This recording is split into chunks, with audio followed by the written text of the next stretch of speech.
All right. We here? We're here. All right. A very, very, very good evening, early morning to you people out there. This is your exalted leader, the exalted ruler, the one, the only, the warrior junior, who continues his fight. I fight harder than the Spartan, than the Spartans did at the Battle of Thermopylae. If you don't know what that was, I highly recommend the movie 300. Um, it's fairly accurate, what they say based on Greek history of the hold that the relatively small number. I think it might have been 100, not really 300, but they said there was an amount of about 100 Spartan warriors that held their ground. If you remember the movie, there was a passageway, a very narrow corridor that the Persian army they needed basically to get through in order to conquer. To get into Athenia Marathon. Was it Marathon? No. That's what morons do. That's 26.2 miles. But there was a city called Marathon in Greece. But no, named after, right? The Olympics, marathon. Sound familiar? Anyway, so, but no, that was the corridor. And in the movie, you saw what happened. The narrator made it very specific where the Persian army, they sent everything they had. Xerxes, the ruler, like, you know, through there, but God King, but they couldn't get through because it was their numbers counted for nothing. It didn't matter. These guys, you know what they were. They trained ever since they were, you know, they're kids. The second they learn how to walk, it's like they learned how to fight. How dangerous is somebody going to be if, like, can you imagine the baby's first steps, learning how to walk, and then you're teaching the baby how to, like, control their fist and how to, like, use their body as a weapon. This is not somebody to be fucked with. You know, you don't, but we don't generally teach babies how to, fight and defend themselves once they learn how to walk because we have, like, what is called law enforcement to do that. Police, we don't need to. But in my opinion, listen, I was bullied. I told you, I shared my stories with you. But before I get into my stories, I want to make sure and tell you that this episode is brought to you by Organics. They are a very good sponsor. I never heard of a sponsor where actually I have to pay, but I do like to give them credit because it's a good tea. Didn't have any ice cream, so and I put the secret ingredient in, and we will tell you why as the excitement continues. The episode continues. I forgot what I was talking about. Okay, so the Battle of Thermopylae, whatever. Yeah.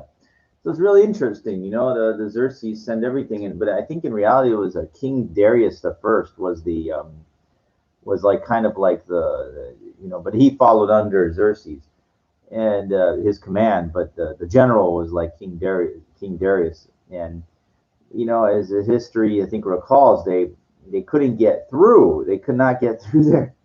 And in the movie, if you saw, they sent their magicians. They did everything they could. Now they did have their elite fighting force. The Persian elite fighting force was called the Immortals, which I think that was numbered to 10,000. And then what happened was if one died or one fell off or got sick, it was immediately replaced. So they always had like 10,000, I think, like of this fighting force.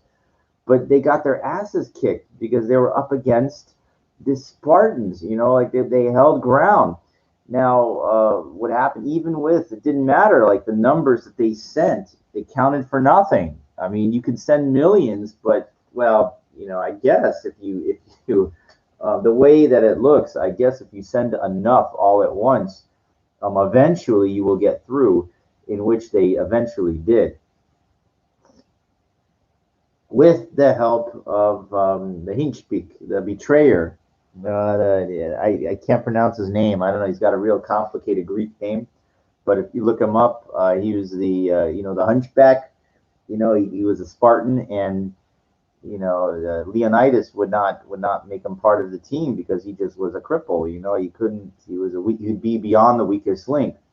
So this Hunchback, instead of he basically betrayed them and sold them out and told Xerxes where the way there's a way to get around. There's a back door. And basically, that's what the Persian Empire did. They came in from behind. Do you know what that line is from? Just test your knowledge for a second. They came from behind. That was from The New Hope when they're the assault on the Death Star at the end of Star Wars. Remember that one ship? Like he thought, it was Jack Porkins. He died too. Uh, Not Red Five. Red Five's Luke, but the other guys that were they basically all got blown up except for Wedge Antilles, Luke, and the Millennium Falcon. And some other couple resistance fighters. Resistance. Let's talk a little bit about that. I like to go off on tangents and talk about all these things. Um, Resistance versus the Empire. Let's think about this for a second. Let's think about it.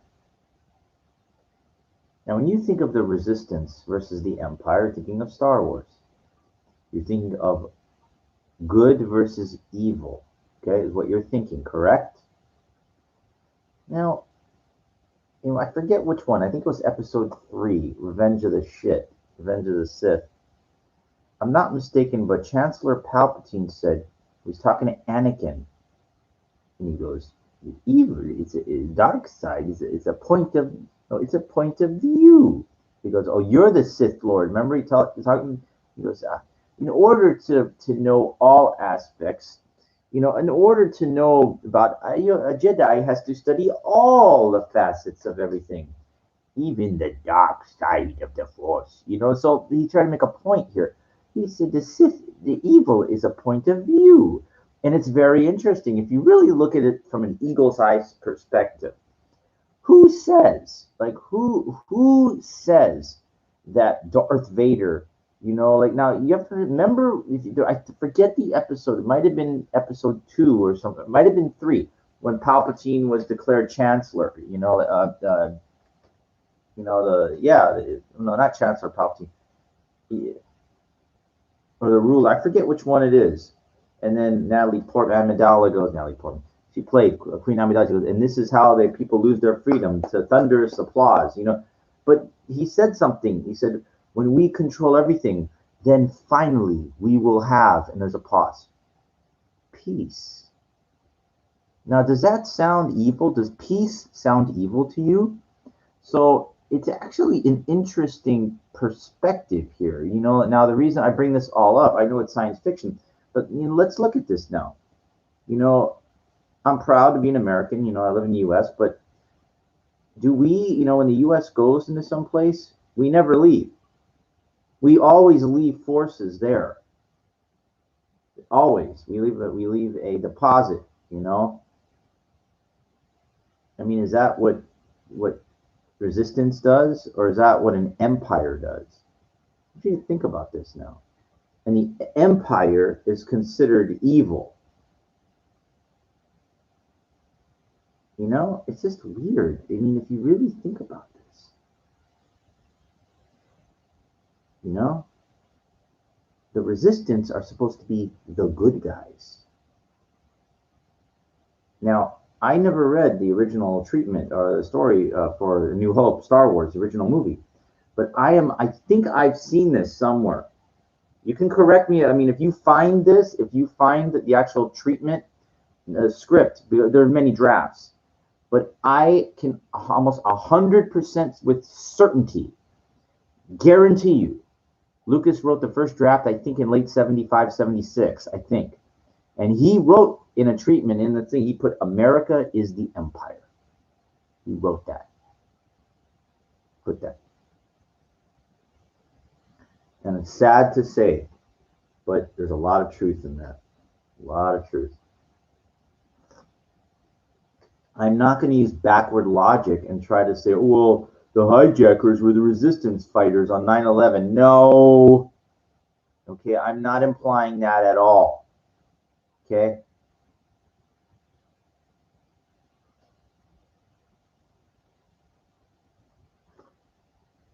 Remember what I said, though. Point of view, perspectives. You know, we live here. We don't know the way those people think. You know, people in Iraq, Iran, Afghanistan, whatever. I don't know.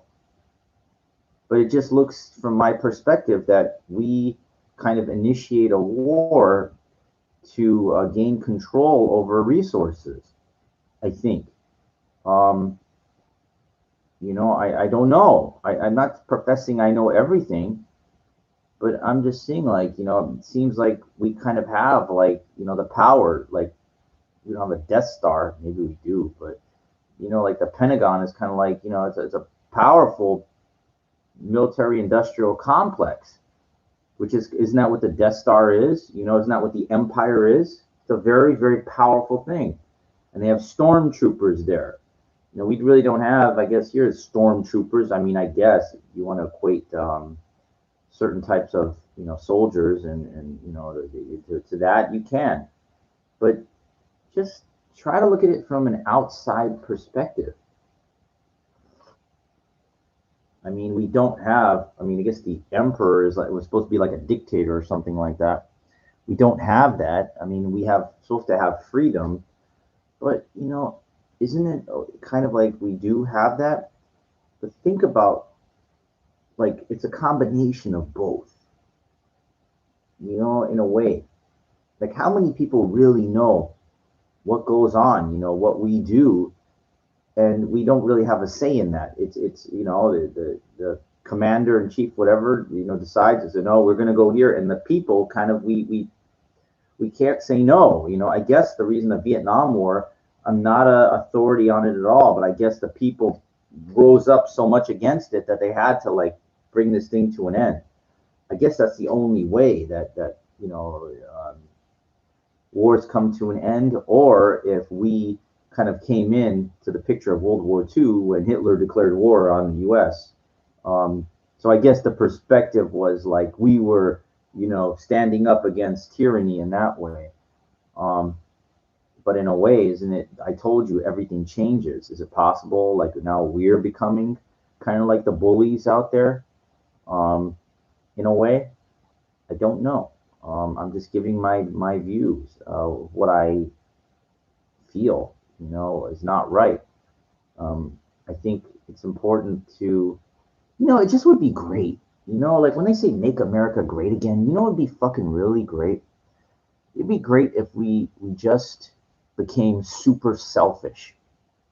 Like, and what I mean by that is that we retract, we retract all, whatever, whoever's like not in, everybody's got to come back here, right, to this country. All businesses, all troops, everything, all manufacturing, all people. Like, what we do is we just kind of like we build, like, in a way, a kind of an invisible wall. Like, Trump wanted to build a physical wall, but what we do is we just build, like, our own country into this fortress. Is what we do. This is kind of cool. Go run with me, roll with me with this one. And everything out there, whatever's going on, doesn't fucking matter. Who cares? You know, they're developing, you know, better technology in China. They're doing that. Fuck them. You know, they're working on this in Russia. Fuck them. We don't care. We just care about ourselves. We're selfish and our people. That's it. It's like our own unit, and everybody who's in there helps each other. That's it. Wouldn't that be fucking cool? Instead of picking on other countries, waging war and getting into conflicts, he said, fuck them, all those people. You build an impenetrable fortress around. And we don't care of anything that goes on outside. It doesn't fucking matter. But if they come in, then we execute them. They can't. Because your stronghold is so solid. It's the perimeter. Everything is guarded around the perimeter. You can't even fucking, so whatever kind of like whatever we have, whatever, it's all here. They can't get in. It's kind of like the 300 in a way. They built that fucking, that they're the phalanx, kind of thing. Now the betrayer, whatever, the hunchback sold them out. But I'm talking. I know that it's partially based on fantasy, but think about this in reality. Think about this, that we're not going out there picking on other countries, so therefore we're not causing any problems, no hostilities. Whoever comes here is causing hostilities. You see, that's what it was supposed to be. That's how you create. Everybody just take care of themselves. And then, no, well, everybody started this import export Marco Polo thing. Oh, we bring spices and you give us this. Fuck all that. Fuck all that. If you don't have it, guess what? Too bad for you. That's it. They got better. That's so in a way, like whatever country they got their own goods, they got their own good for them. Then that's what they have. We can't go and we can't take it. That's it. We have our own. And as far as I know, there's a huge oil reserve in this country, untapped. As far as I know, it's what I've heard. But don't you think that would be? Think about, wouldn't that be kind of interesting? And then, okay, so what if people wanna come to this country? Ah, ah, it's a selective process. Like, you have to prove you really want to be here. You really can be an asset to being here, kind of thing. And if you can do all that, you get to be American citizen. Because you contribute to this type of fortification kind of thing, about everybody helping each other kind of thing. Think about that. Think about that. What would that be like if everybody was forced to help everybody else? Think about that. And we didn't care about anything that was going on out there. Selfish. But look at selfish people are generally successful, no? No more wars. No more fighting unless they invade us, which is an act of war. Something comes here from whatever, from far east, we've got it like the 300. They come to the coast, we kill them, we destroy them, whatever. If they invade us, they come to our territory, and they won't, because they should be doing the same thing, just worrying about themselves. That's it.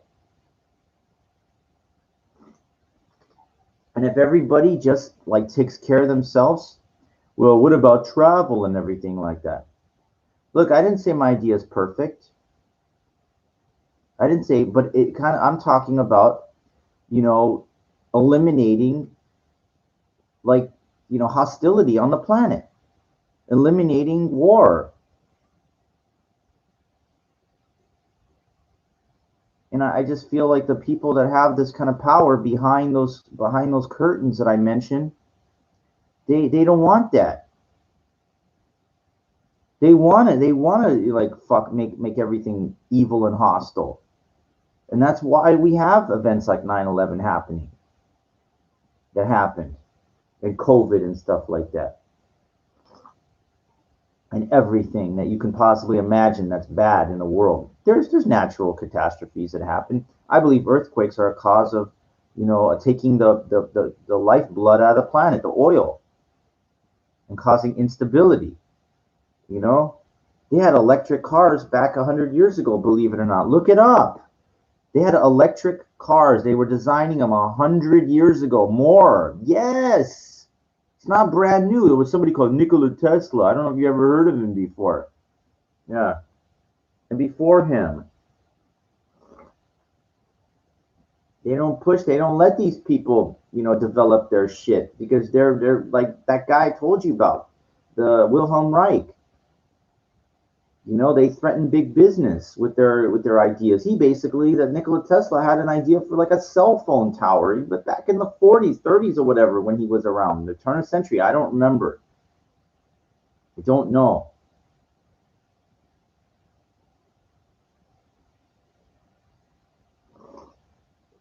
They used to say America is the land of opportunity. You have to understand, everything changes. You have to understand that. Everything changes, okay? And unfortunately, it doesn't change in the way that you would hope.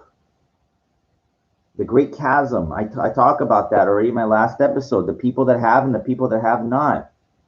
They allow this nonsense to create this gigantic separation between these CEOs making 300 to 500 times what an employee makes, and you know, it's like ruler and slave. It's what it is. It's modern day slavery. That's why the pyramid is on the back of the dollar bill. It's modern day slavery. You think you're free, but you're not, because if money controls everything, and you have to be there. Guess what? You are a slave, my friend. You're a 21st century slave. You need that money. That's keeping you handcuffed. That's imprisoning you. You don't get it.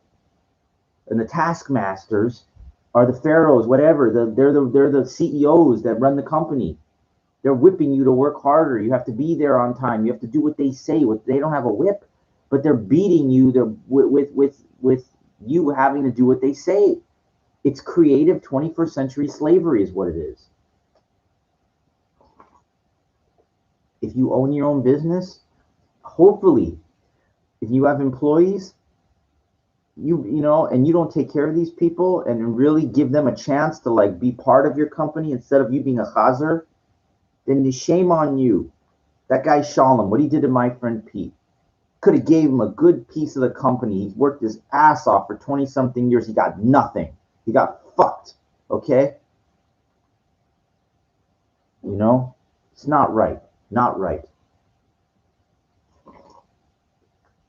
It's like what I like. The only thing I do like about the military is like, you know, good service is rewarded through promotion, rank, responsibility, and respect. We should have a social hierarchy, a social thing where, hey, you help people, your rank goes up, kind of thing. You know, you help people get started in life, your rank goes up. They should have something like this, but they don't.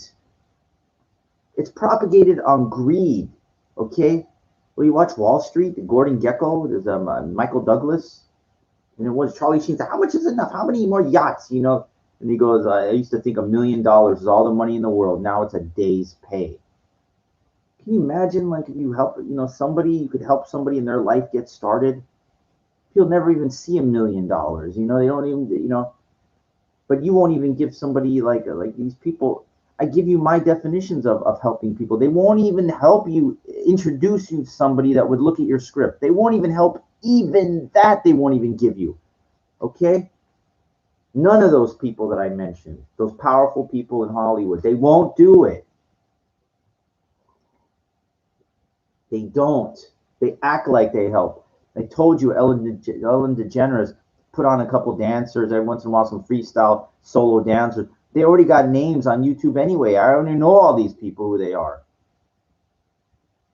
I try to reach out to her and her manager, you know, trying to say, hey, look, you got to see what I've written here. You know, first off, I'm not brand new. I was 30 years in this. I'm no fucking beginner here. You know, I bring something to the table here. And it just sucks that, you know, these powerful people will have nothing of it. They won't, or they won't give you any guidance to, you know, to do anything. Hold on a second. Give me, I got to throw something away.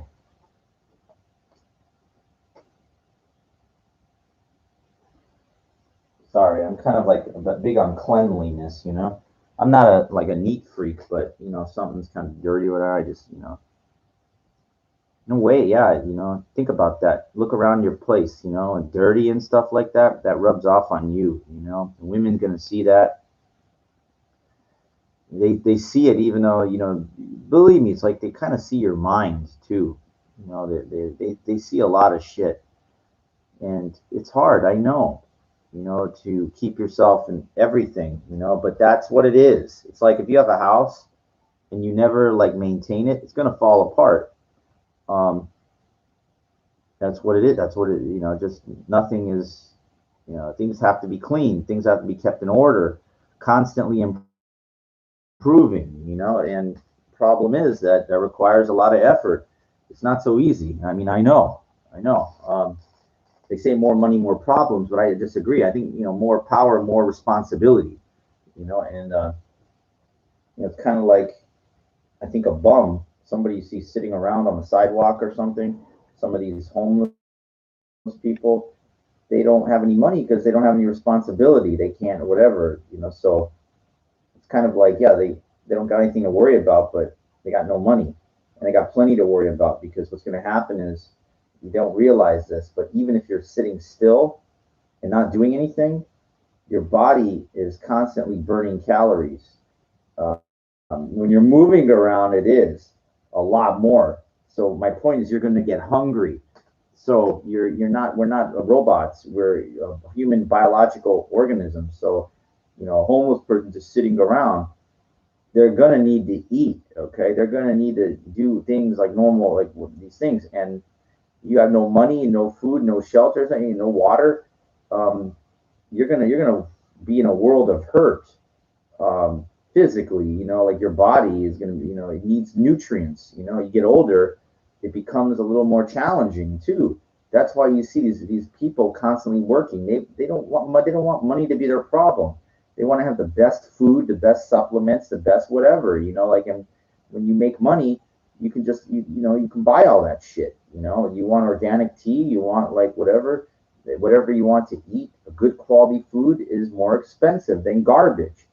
Um, that's most people eat this fast food. It's garbage. It's cheap. It's generally garbage. So you want to like educate yourself in all facets. I know Palpatine said that, and it's he was evil, but there was a lot of, what he did, make some good points, about being educated, even though he was a sorcerer, he's a sorcerer.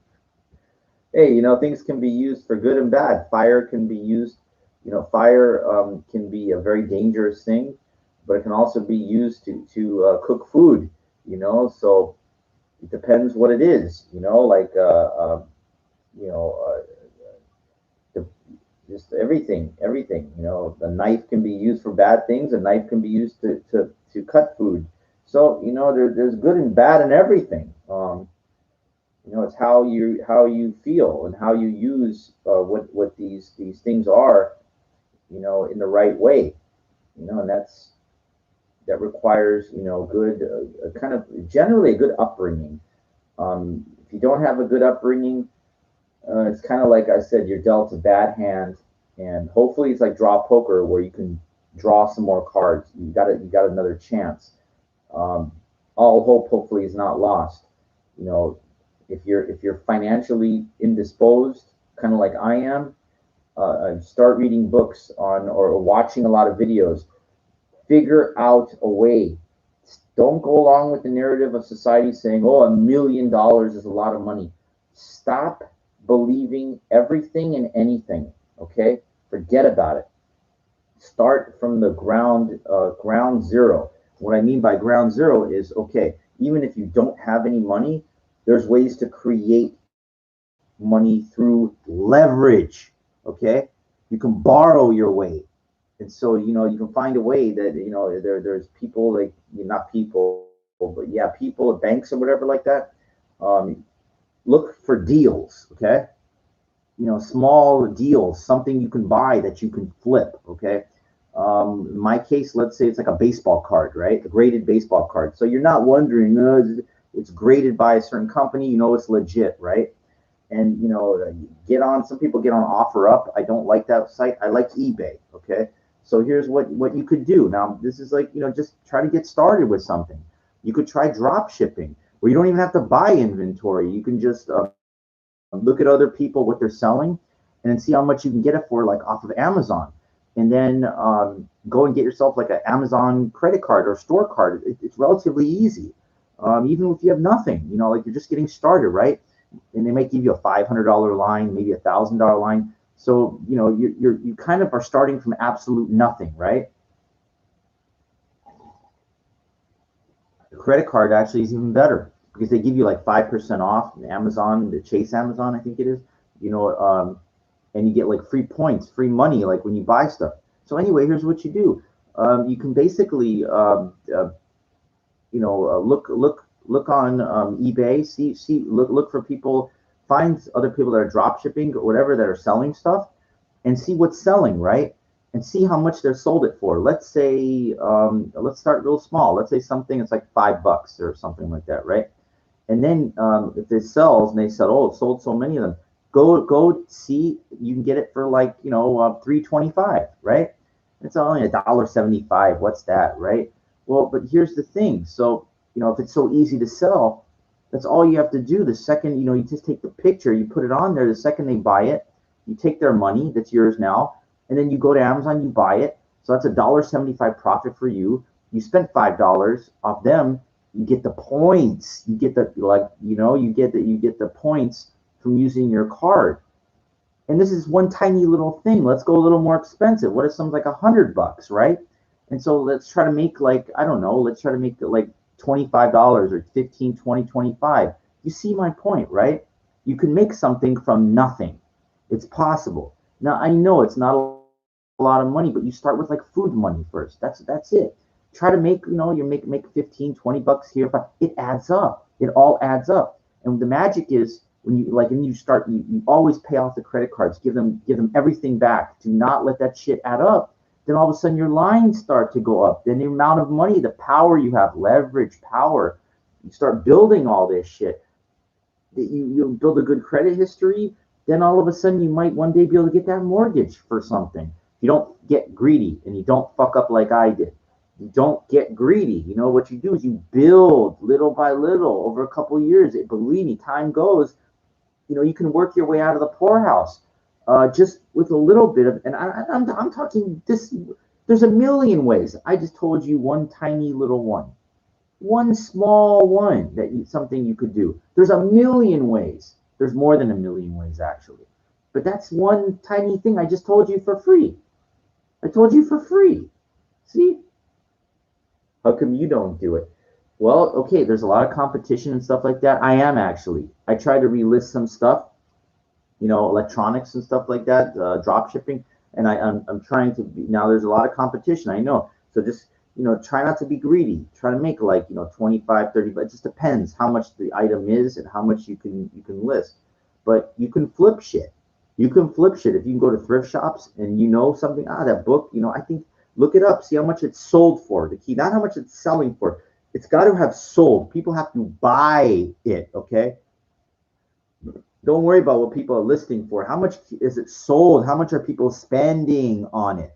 And then take shipping into account. Books, DVDs, that's like a book rate. That goes for like, $3 or $3.50. So try to deal in stuff that's like at least, 15, $20 if you want to like turn, because you got to take shipping into account. If you're buying dollar items, I'm going to get $2. I'm doubling my money. But then you're gonna get killed in postage. They're gonna nail you. You're gonna lose money. So, try to work with stuff that's a little more expensive. That way can offset. And when you're busy doing legitimate work like this, then all the negative things like gambling and drinking, smoking and stuff like that. That hopefully that begins to go away. You're focusing on business. You're focusing on the hundred, things that are legitimate to make money. And you're not worried about the toxic garbage and things that are bad, that bring you down, hanging around bad people and stuff like that. Focus on you. Focus on you. Be selfish. I'm telling you, it works. I wish this country would do the whole thing like a consensus and be like a fortress, like I started. I think it would be a beautiful thing. I think it would be a beautiful thing. But unfortunately, the reason it's not a fortress, you think I came up with this? This has been discussed by very powerful people, and they decided, no, no, no, no, no, no, no, no. Believe me, I'm not that smart, okay? I never said I was. My ideas I guarantee I'm not the first person that came up with these kind of ideas, all right?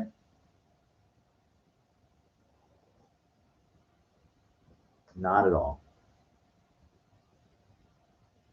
But unfortunately, believe me, like I can almost 100% unequivocally guarantee everything that happens, everything, it's by my design. I'm sorry, that was a Palpatine voice, not by my design, but by, you know, it was. If you look at Palpatine, remember he said in Return of the Jedi, he told it to Luke, everything that has transpired has happened according to my design. Your friends out there on the Centauri moon have fallen into a trap.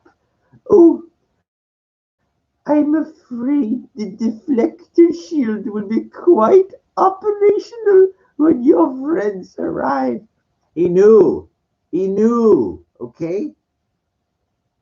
I'm telling you, there's people behind the curtain of in reality, the people behind the curtains and the levels, they are by my design, okay? They're doing the same thing. They're doing the exact same thing. COVID, 9/11, whatever. It's their design, okay?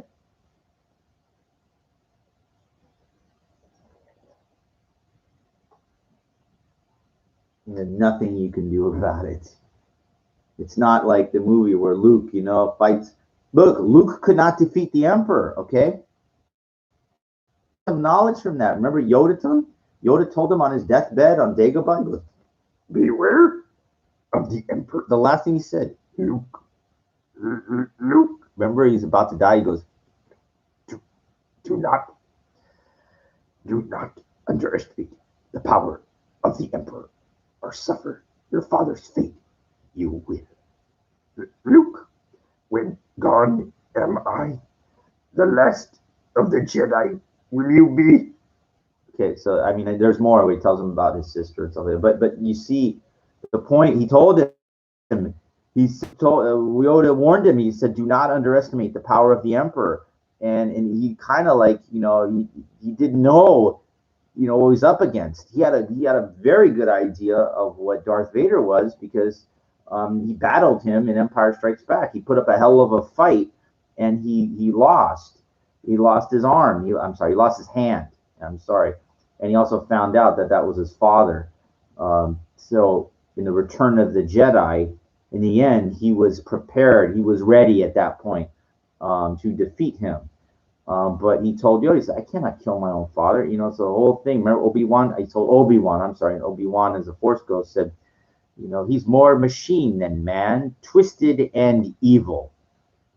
Now think about that. Think about powerful, powerful people behind the curtain. Twisted and evil. Okay, you have to understand something. The people that go along with an empire. Okay, do you see? I'm tying everything together now for people. If you can kind of follow, you're kind of not really understanding this. Now, what was it? Hitler's in Olympics 1936 in Berlin. There's a picture in like this Olympic stadium, whatever the stadium was, and the whole crowd was doing the Nazi salute. The whole crowd in unison. Okay, they all went along with that. They didn't stand up against, and say, "Oh, this is not right." This tyranny thing. Like killing Jews. I mean, it wasn't really. It got bad really fast, relatively. But do you see how people go along with things? So it's so great though. Jesse Owens, man, and he wins. He wins there. It like shoves it up their ass. The fucking the German right? He kicks Jesse Owens, man. Just what a American hero. Went there in front of Hitler. In the biggest races, whatever. He just fucking, dude. He said, "Your guys are truly inferior. You think you're the superior race, dude? No, you're not. You're made to be clowns. And rightfully so. You know." Your 1,000-year empire didn't live much more than a decade, as far as not even, I don't think it didn't even make it that long, and it's actually banished from really. There's no real remnants of it. You go there to Germany now, is not really anything. Hitler's bunker was. It's like a parking lot. I think there's a sign, maybe a small sign, but there's no. They're embarrassed by it. They're embarrassed. And they should be. By the way, my dad was born in Germany, so I'm half German. That's why I speak Yiddish. But I'm talking. Their regime, whatever. It's an embarrassment to their country. You know what they allowed to happen.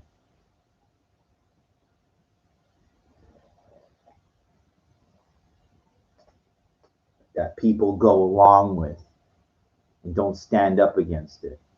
You think people in America are going to stand up again? When are they gonna stand up? The only thing I've ever seen what I call stand up is what the truth movement. Once a year they get together in New York with some banners and stuff saying, "What about Building 7, WTC 7? What about investigating the Bush administration and Cheney's?" These people stand up and they, no building has ever fallen, collapsed due to steel frame structure due to fire.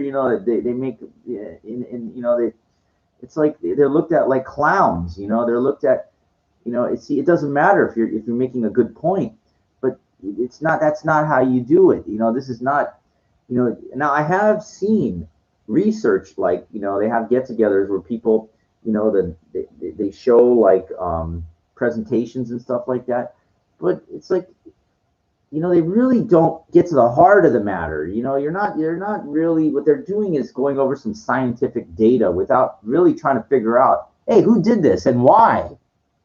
Let's fucking put the spotlight on anybody that was there, anybody that was involved, and let's go after these fuckers and let's try to figure out exactly what happened and why.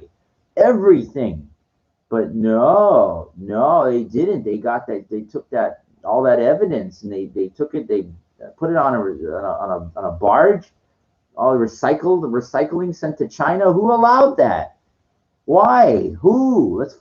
Come on. Let's put the spotlight on all of this. No, there's no spotlight put on anything. If there's arguing over stuff, whatever hit the Pentagon, what do you mean there's no video footage of anything? Let's put the spotlight on all these people. Figure out why not. There has to be.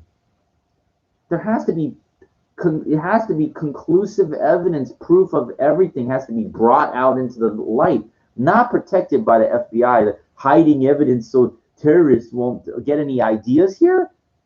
No. Hey, we got, the reality is America has to take care of ourselves first. Don't worry about, those people and whatever like that. That's part of a ruse. I'm telling you. Okay. That's part of what's called a sham. And if you believe that those are 18, 19 hijackers just came here and they trained, they went to those flying schools and they pulled this thing off in unison that morning without any type of intervention or help to allow it to happen, you are not, I don't know, a combination of an imbecile, a fool, and having your head in the sand all at once. And I'm sorry, and sheep. So you're basically, I don't know, a llama? Can a llama have their head in the sand? I don't know. I can't think of the dumbest animal, a jackass maybe or something. And again, I haven't even started with 9/11. I'm going to wait for a couple months. I haven't even started. I'm giving you this. I got this much to say about it. Okay. Now there's some people, they got some balls. They talk like Jesse Ventura and a guy with a deep voice too, that Alex Jones. But even them, they're not doing hardcore, like, they're not putting the spotlight on everything. They're not doing it. Maybe they don't know, they don't want to say or something. They're kind of like trying to poke maybe one little hole in the curtain, in one of the curtains. But it's not like, no. I'm talking about really, like, trying to rip that thing away and seeing, hey, what's behind this? What's behind that one? And why does this thing happen? Everything happens for a reason. Never forget that, okay? Everything, okay? And most people don't understand. They have no idea the COVID and everything. They don't understand anything, okay? They're sheep. Their heads are in the sand. They're not thinking. They're too busy watching television. Your mind cannot be creative when it is watching television, okay? Those people on CNN, it's a round table of people, three arguing with each other. They're all arguing with each other. They're not getting to the bottom line. They're not giving you this guy, this Dr. Fauci. You didn't see, they're using trickery titles. They don't want you. They're not giving you what's called real research, real hardcore information. They're giving you entertainment. They're trying to scare you. That's what advertisers want. They want to propagate fear. They want you to pay attention. But it's not about learning. You're not really being informed of what's on the news. You might think it's learning. It's not. It's not. It's what's it called? Irrelevant information. It's irrelevant information. It doesn't matter. It's current events. I told you the three levels of things. People that gossip. Then there's the people that, they talk about other people. Then there's the people that talk about current events. That's the sheep. And then there's the people at the top, the creators, the researchers, the innovators, the inventors. Unfortunately, it's also those people that make shit happen, good and bad. You have to remember that. And bad, okay?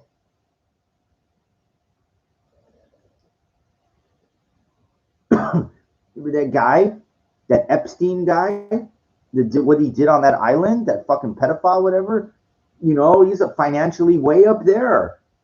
And bad. You see, there's bad. Those people are bad people. They use their power and their leverage for bad. I'm sorry, was it Michael Jackson? It's a very unfortunate thing. But those guys, Jimmy Safechuck and Wade Robson, and plenty other of those kids, it takes balls, man. Those guys, what they came out and they said. You think they're lying? Listen to them real carefully, okay? And take away the fact that, he's suing and he needs money, and forget about that. That's irrelevant.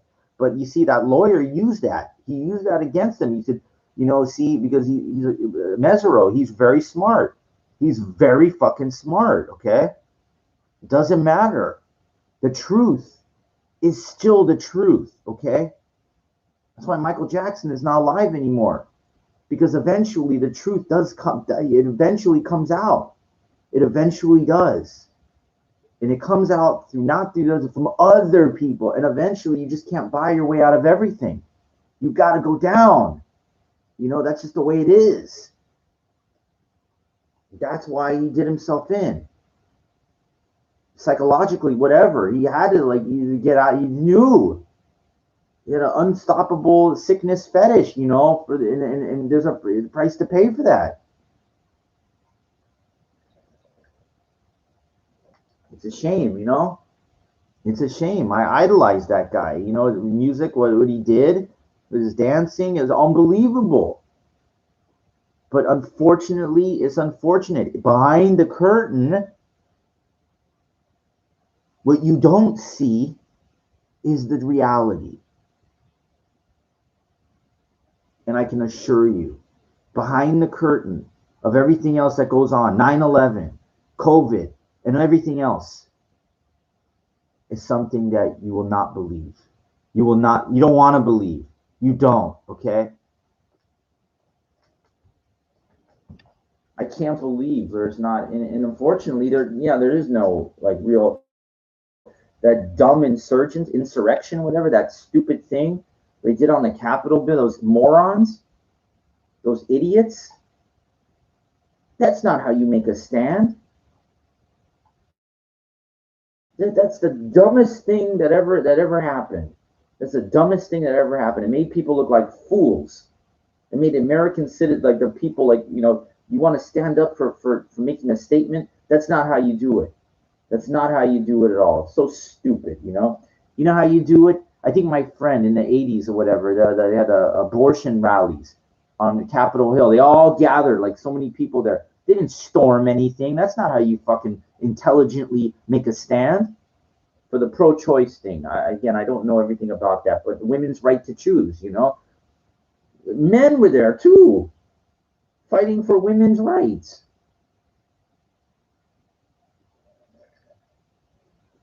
The Million Man March or whatever, whatever it showed like almost a million people, like they all in by the Lincoln Memorial and stuff like that. But meanwhile, the 9/11 thing, there's no million people out there like trying to figure out what the fuck, You think? I mean, it's like I don't know. I'm not saying most people are stupid, but I'm saying they are. Because if you don't do anything and stand up for your freedom, you are stupid.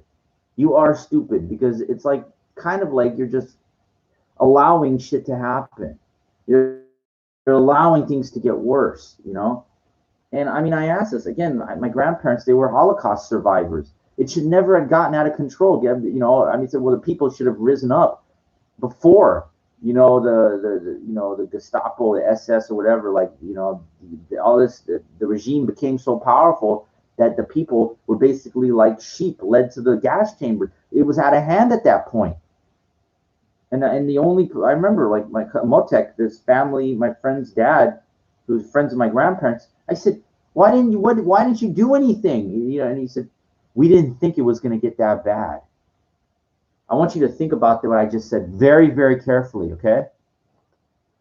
He said, we didn't think it would get that bad. There's people that left. There's people that got the fuck out of there. They saw. They ran to Israel. They got the wherever. They got the fuck out of there, okay? If they could.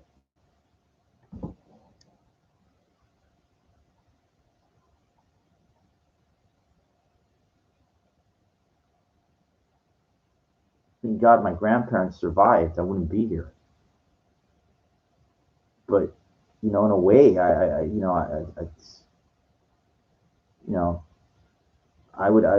go ahead and kill me. I mean, I'd rather live one day as a lion than 100 years as a sheep. I told you.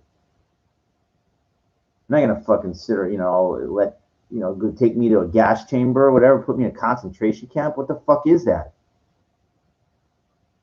I mean, I'm sorry. I'm gonna give you my. I know I keep apologizing this because when I say stuff, it can be taken very hard. I told you I'm honest on this channel. I mean, it makes Jews look like pussies. Okay? Like you show them like, like wimps, like they're going to concentration camp, like they couldn't fight for themselves. Like this guys, the SS, they have guns and everything like that. They should have been overran, the all those guys, whatever. Like it's their numbers shouldn't account for nothing, is my point. The Jewish people should have been like Spartans. It said, hey, no, we're not, get on a train and take us to a concentration camp and what the fuck? Hell no.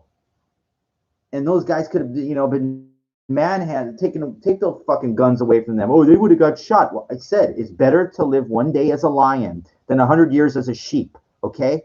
If America did not intervene, the Allied powers did not intervene, then all the Jews would have been dead in Europe. Okay? All right? If America didn't intervene. I'm sorry, it's like very frustrating to me when I think about it because now I did hear it was some forces fought on horseback and stuff like that, but it's ridiculous how powerful the Nazi thing became. It invaded everywhere and took it all over. Like how? Like well, they were conquering places that really didn't have what Egypt, whatever. There's nothing there. Rommel, the Desert Fox, or whatever like that. But I mean, like they were able to go in. I mean, I don't understand. I guess Russia, whatever. That was the I know it's like a joke. They said when Hitler invaded Russia, yeah, like come invade Russia in the middle of winter. Those guys, they froze to death. It's like go ahead. Like it's like playing football, Lambeau Field or something. You don't understand. You have or Mile High Stadium. You're not going to be able to breathe. Those people that's where they live. You have no chance. They're indigenous to the environment. They're trained in the elements. You're going to die. And the Nazis, thank God they did, but I'm sorry, I'm kind of like ashamed that, my people allowed this to happen. It's a tremendous thing. Like 6 million Jews died, and it should never had been. It should the Nazis should have been. I know they make them out to be fools and idiots in the movies and stuff like that. Um, well, they are, but my point is that they should never have been able to rise to any type of power. The second, freedoms were invoked, the people should have revolted immediately, like kind of like what you saw in the Capitol, the insurrection kind of thing. Is say, yeah, no, no, no, no, no, you're not going to do this. You're not coming in and um, doing this kind of thing. But unfortunately, this is what happens when you give too much power to the military industrial complex. You allow, this kind of things to potentially happen. Just interesting, to think about. I don't hear anybody talking about like, addressing, because everybody just compares everything. You're not understanding what I'm implying here. I'm not saying the U.S. is going to turn into next Nazi Germany. I never said that. But there are elements of similarity, which could be. It doesn't have to be. U.S. doesn't have to turn into a socialist thing. It doesn't have to be. It could be a little like this, a little like that. That's what scares me. That's what scares me. Yep. I know I keep saying 9/11, 9/11, 9/11, but let me tell you something. You have to understand that, when I go really into it, you have to understand the significance of that day. Most people, the people I talk to, my friend, he goes, that happened 20 years ago. It's all over. It doesn't matter. You don't understand anything. You have no fucking idea of the importance of that day. It's not that the most people died, the biggest terrorist attack, and you're not understanding something here, because you're not seeing behind the curtain. You're looking at just the events on. Okay, this is what happened on that day. It was a very bad thing. A life goes on, kind of thing.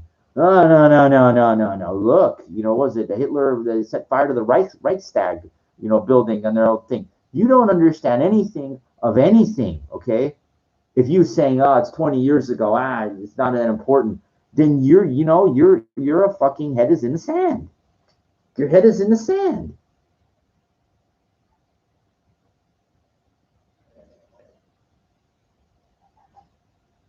It's a modern day event that you, boy, you just don't under. It's unbelievable, like skull and bones, whatever. You just don't know. You don't. People don't care. They don't care because they need to make money, because they're slaves. That's what slaves do. It doesn't matter if it's building a pyramid 2,000 years ago, or if it's I'm trying to accumulate dollars, which is on the back of every pyramid. Modern day today, it's modern day slavery is what it is. That's what it is. You can argue with me about it or not, but you're wrong. You're absolutely. And if you agree with me, I appreciate it. But more importantly is the understanding of what goes on. Now I know the narrative. I forget what the title of this episode, what I called it again. Damn, I know I hate that. I get, because I feel like when you talk about stuff, I just let it flow. I don't like most people like that shows it's a script. When you have a script, you can't really be open and honest. You got to ad lib. You got to like say talk about what's inside here. Remember what I said about? You got to talk about what's inside. That's that's authentic and genuine. And if you can back it up with real research and information, then no one can argue with you, because the proof is in the pudding. I forget. It was about women or something. Oh, I saw something pretty good today. Okay, so I left the gym.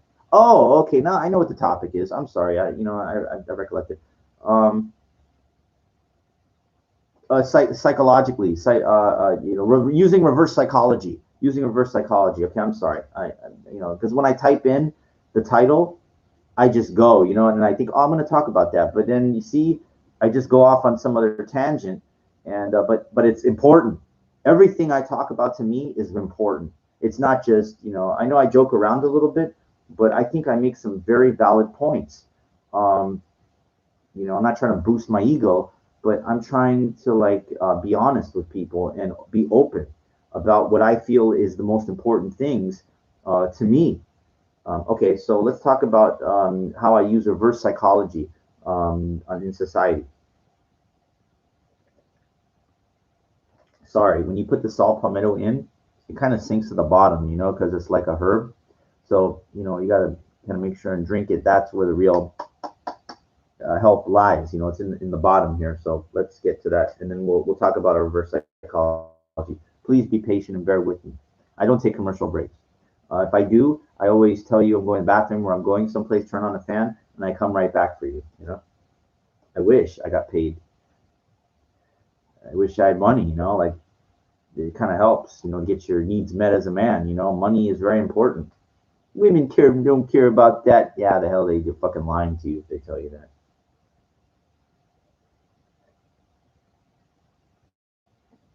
It's incredibly important.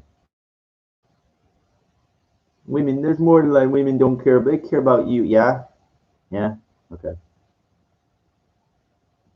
Dog food costs money. It costs money. Their hair and their makeup and their dress costs money. And when they go get their nails done, that costs money. Okay. Do they care about you just for you? Then you're a fool. Okay. There is love. Yes, I'm not arguing that point, but it's tied to the security that you provide.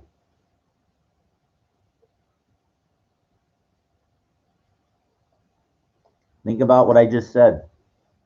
It's tied to the security that you provide. A provider. Provide money. Okay. It wasn't until my uncle became vice president of one of the biggest limousine companies in the United States that he got his little jap. Okay. I know that sounds like an Asian derogatory term, but it's not. It stands for Jewish American Princess. Okay. And then they had a daughter, my cousin. She's like 14 or something like that. I don't know. I don't talk to, I'm not a family guy. Shay, Shani. Family guy, that pervert. It's funny. I like the family guy that yeah, the guy, the Herbert. He's like the Herbert. Get it? Pervert. I see. I just thought of. I guarantee Seth MacFarlane. Um, I know I get way off topic, but here's a true story about Seth MacFarlane that you probably don't know. Of course, he hosts the Academy Awards sometimes and stuff like that. He does all those crazy voices and he's talented.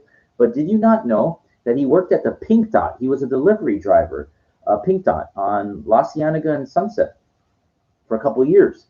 And he said to like the manager or something like that, he says, no, I'm not going to be here very long. I do all these voices. I'm going somewhere in life. And the manager was like, yeah, whatever. I heard these people with these dreams. And he told all his coworkers, people like that, he said, no, I'm going to make it. You don't understand. I do all this drawing and voices. I'm going to make it. And the friends, the coworkers were like, good, make it. When he made it, he went back to that Pink Dot and like I forget, he gave like all the employees $500. He was giving out money, help me. And he went to that manager and he said, I'm not giving you fucking anything. I remember you told me I'm never going to become. True story. You never see what people gone through. You see when they're famous and they hit. You never see a driving delivery driver for Pink Dot and that stupid VW with the thing going on there. You don't know what people went through. You don't know what people went through.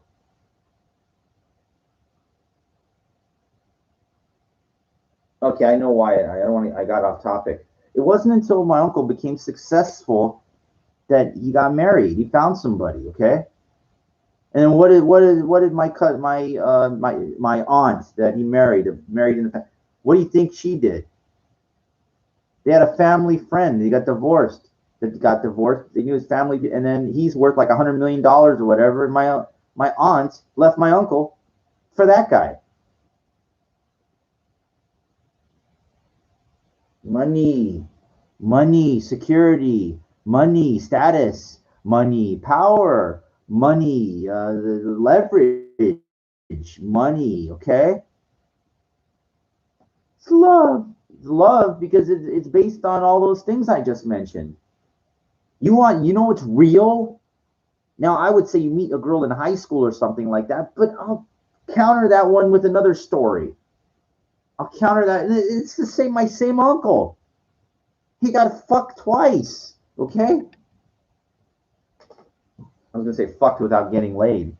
Here's what happened to my same uncle, same guy, okay? That got, that was that married the Jap, okay, when he was young in high school, he had a girlfriend. Her name is Tony, okay? They were high school sweethearts. So, it's like senior or something like that. He's thinking I will spend the rest of his life with her, right? Well, this older guy came into the equation. I don't even think he was at that school. But this older guy had some serious power, money, and status. Became the producer of The Price is Right. Bob Barker, the show, this guy was the producer. So the girl left my uncle for him. High school! High school, they know already. Status, money, and poor power. I thought, like, you go back that when they're young, no, they don't care about these things at that point. They do already.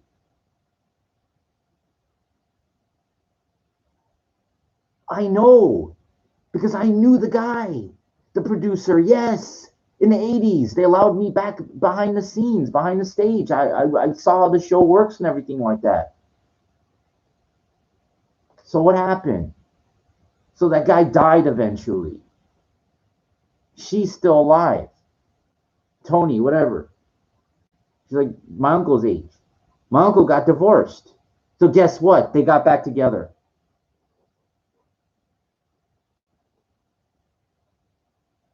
Okay. I know it's but I don't understand the logic. If I was with some a high school sweetheart and she left me and now she's coming back after me now that I'm successful and then the guy that she bailed on me was a famous producer, I would say fuck you. I'm sorry. You left me when I mean my uncle went through some serious depression over that. That crushed him. I never forgive. I never give a second chance like that. No. No. That's just me. He's different. He's very intelligent though, but whatever. His life, your life, you can do whatever you want. But what a cunt, leaving in high school, you know, it just questions this kind of love thing. I think it doesn't exist because the power of money is so the hold that it has in Los Angeles, everywhere. I think I don't know New York. It just seems like that's the most important thing. That's the search. That's like the in the body. If we take it as a body, it's like the blood. Like you can't live without it. Like you can't live without air. And you can't live without money either. And unfortunately, the people that have all of it, you know, they're just incredibly selfish in every facet of it. It's like never enough for them. It's never enough. Money, it would be like, it's like a tool, right? It would be like saying somebody like this guy has the Home Depot, owns a Home Depot, literally. Like somebody owns a whole Home Depot with everything. And I would say, hey, can I borrow like some hammers and some nails and some saws and some wood? Maybe I could build my own house. No, no, no. I need it all. But you have a whole Home Depot. You have all of, you have more than you can possibly imagine. Do you see? in a way, I come there with a movie script. I come in with ideas, my resume, and all these powerful people tell me this. That's how it feels. I'm asking just for some nails and tools so I can build my own play. I didn't even ask them to build it for me. I'm asking, they just have a surplus. They have unbelievable amount of surplus, and I just need a little bit. Help me get started. Help me like somebody helped you in life, and they won't. Because once you own like the Home Depot, once you're there, you forgot what it was like to have nothing. It doesn't matter. You don't care. You have no sense to give back or help anybody or anything. That's sincere. It's not some bum standing on a corner with a sign asking for it.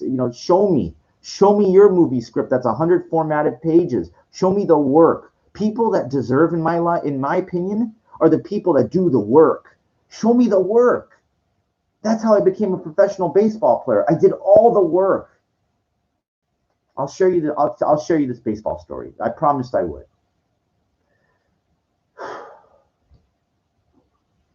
It's a hard one, but it's the foundation of life. It's for me. I'm not a baseball fan. Okay? Let me make that clear.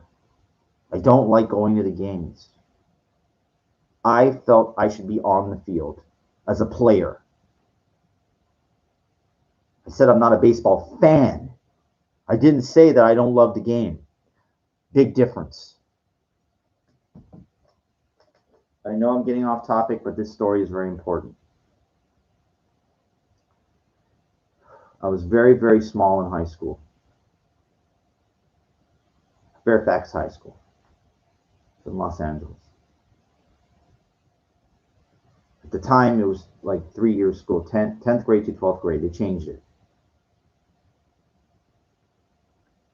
Coach Cal Badron was coaching there since the 70s. Okay. Incredibly knowledgeable person. I wouldn't say he ran it like a drill sergeant because a drill sergeant yelled and like this was controlled though. This guy knew how to build a team. And what happened was it took a very long time, but the players kept getting better and better. They coming from different schools, they get better and better and better. Up until 1990, when the team culminated in winning the 3A City Championship at Dodger Stadium. Now, I want to tell you how important that is. The first time it happened in like 45 years. You know how big Los Angeles is?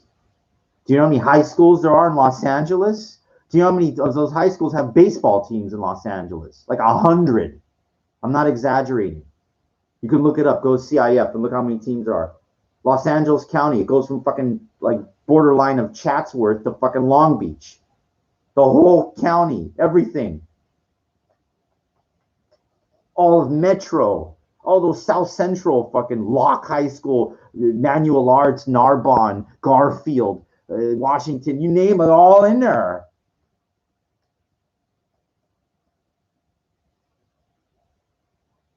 Okay, so where was I?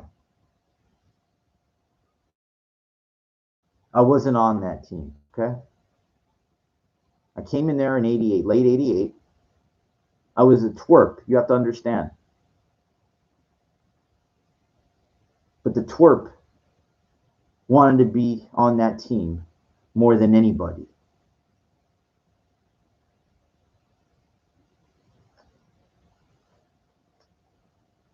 So the twerp practiced every day on the I wasn't on the team on the junior varsity, but I could practice every day with them. So I did. The last game of 10th grade, the JV coach, Lauren Drake, still there. He's not a coach, but he's a wife too. The guy's been there for 30 years. he told me I could suit up. A whole year it took me. I got to suit up for the last game of the season in 10th grade.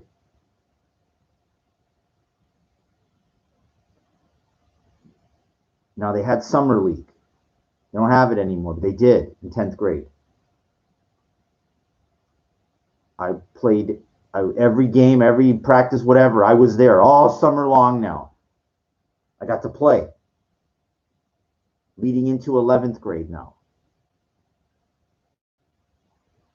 11th grade is 1990. This is important. The same thing happened to me in 11th grade. I practiced all year. Wasn't promoted to JV. Still a twerp, still everything. Well, the varsity team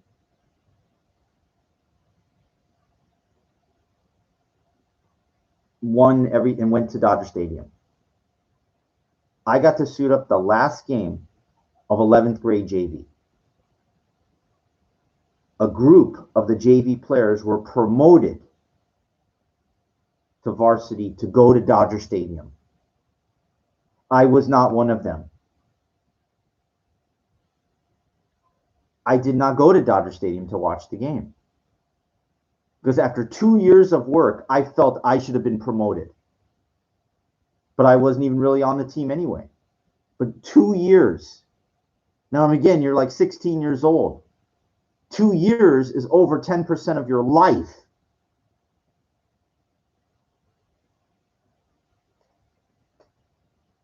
And still nothing. But I got to play the last game. Again, I suited up for the last game. Then comes the summer league, but it's called American Legion now, which the varsity plays for. Fairfax wins the city championship. I played American Legion the summer leading into my senior year. I remember I got a hit. I think we played Jackie Robinson Stadium. I did get a hit. I got a hit also in summer league too, but I wasn't really that talented. But I had a tremendous heart. I wore glasses. I couldn't see the ball. I don't know. I was scared or something. I don't know. I just liked to be on the team. A lot of guys returned that didn't, after the 12th graders graduated, whatever. But a lot of returning guys from the city championship team. The coach, he keeps a real small group of, I'm telling you, there's 9 players on a baseball team. There's probably 12 that were on the varsity squad. I think like 7 of those guys returned.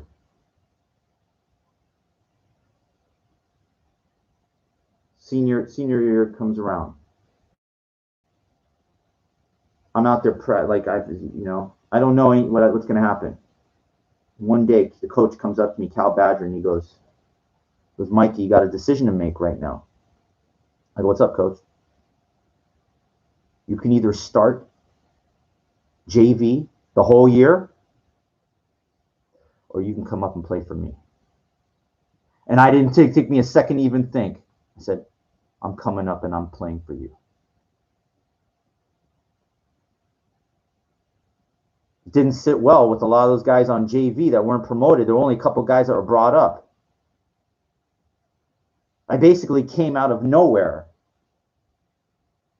But I didn't come out of nowhere. I came out of 2 years of working my ass off year round. And I started. My name's in the paper and the box scores and everything. Didn't shine. I wasn't a good baseball player. I tried, but I had tremendous heart. We made it to the playoffs, but we lost against Narbonne High School. I remember in the first round. We had 3 guys on the 1991 team that were drafted by Major League Baseball organizations. Okay? One guy went to the Dodgers, one guy went to the Expos, one guy went to the Mets. None of them made it. None of them made it.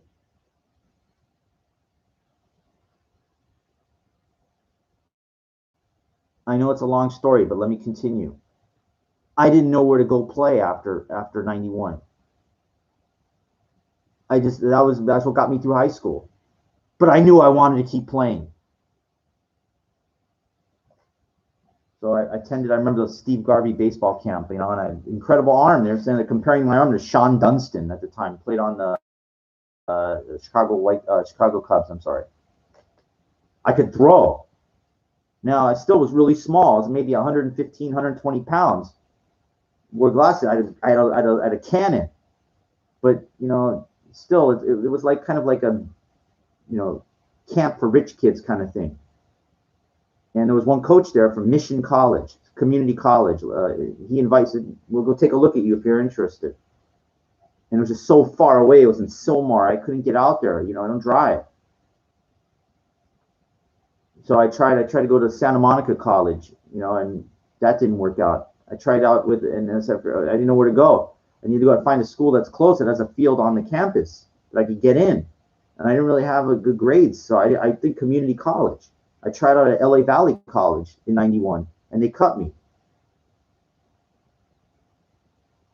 Let's fast forward. 2 years later, I went back to LA Valley College in 93 and tried out again. And the coach, Chris Johnson, goes,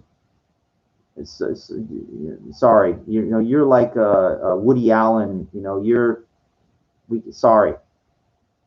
And I said, sorry? Oh, guess what? And the coach was like, it was like a shock, like he never felt before. And I'm going to tell you exactly what I told him. I said, I am not going anywhere. I'm staying right here. And the shock, I remember, and he told me immediately, he goes, you're going to be here every fucking day. You're going to work your ass off and be an inspiration to this team.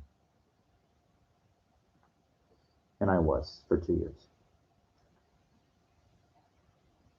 I moved from being a right fielder to pitching. So arm. Now what happened, a community college is a 2-year school. My teammates, 93, 95, they all moved on to either division, some stopped playing, or they moved on to CSUN, Cal State Northridge, Dominguez Hills, whatever. And I was basically redshirting. Same thing, like when I started, and I was working my way up. And I'll just be honest with you, I felt like at that time, my grandfather died, and I felt like those teammates moved on. I didn't see a future in baseball. I just didn't see it. So it was over in 95.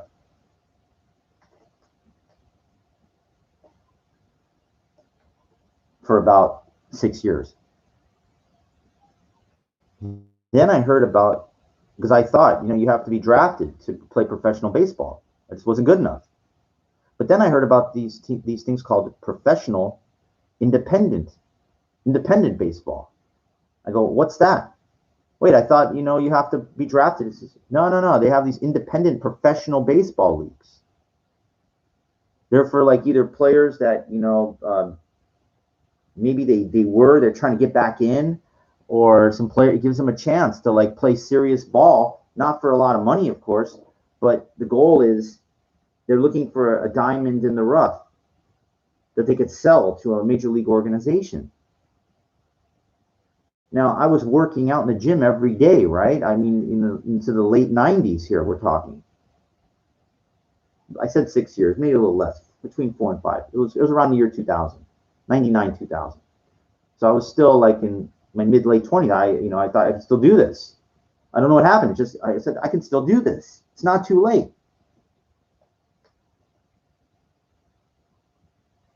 So I found these teams.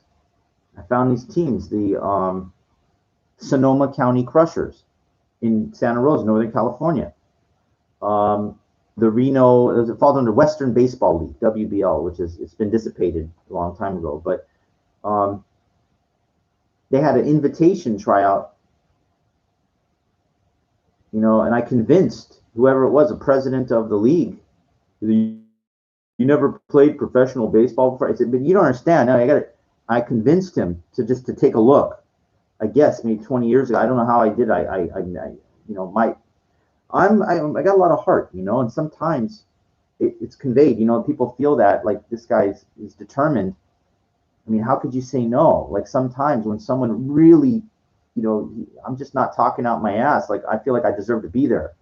I mean, I was like moving into bodybuilder stage at that. I was fucking strong as fuck, and I said I could do this for my size.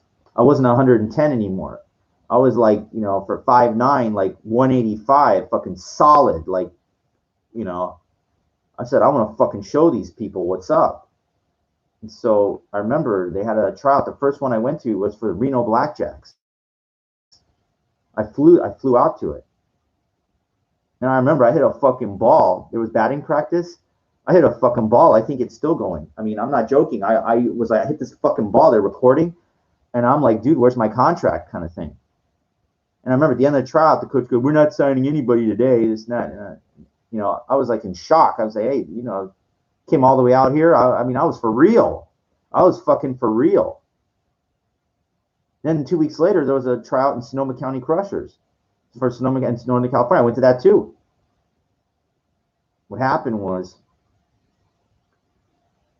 I wasn't real baseball ready. They had us run, and I didn't practice my sprints. I wasn't warmed up. I pulled my hamstring. I'll never forget it. I pulled my hamstring, and they said, "Okay, you can go in the batting cage. You can hit." Dude, I'm walking. I'm like this. I'm hobbling to try to swing the. I mean, I like my heart said yes, but my body said no. You ever pull a hamstring? Can you imagine trying to continue? Trying to continue. And I tried. I said, I don't care if my leg rips off. Like, I'm in the batting, I'm going to try. And they said, just get out of there, dude. You know, you're. And they offered me a grounds crew job to cut grass. My uncle said, I'm not going to pay for you to live up there to cut grass. But I thought if I could somehow work my way in like I did in high school and college into independent ball, I was thinking. But the problem is it's so far away, you know, living there. It's if you've ever been to Sonoma County, it's wine country. There's no, you know, it's like wealthy people there. You know, you have to find a shack or something to live in. I don't, you know, it was a long time ago. It was like over 20 years ago. So it was over. It was over. But I still wouldn't give up. I'm looking in like Baseball America. You know, there's a magazine, newspaper magazine. And there was an event at the Beverly Hilton. I'll never forget it. It was 16 years ago. And it was a banquet, a benefit to raise money for baseball scouts that have fallen on hard times. I was still in peak condition at 31. You know, I looked like a fucking diamond bodybuilder, you know, close to 200 pounds solid. I said, I'm going. And I went there early in the morning, and the benefit wasn't till night. And I stayed in that lobby all fucking day. I remember a security guard walking by looking at me and says, hey, are you with this? And I got like real defensive. I said, yeah, I'm a fucking professional baseball player. Like I was really, they go, hey, well, just relax here, you know. And I said, sorry, you know, like I'm just really passionate about this thing. I felt the force. I knew something was going to happen. I go into the bathroom and I would do sets of 100 push-ups just to be solid and look pumped, just in case somebody saw me. Late afternoon, evening comes around. I remember somebody walked by me. He was with their kids and stuff, and he looked at me. I knew he was a scout. He said, man, that guy's in great shape, but he's too old.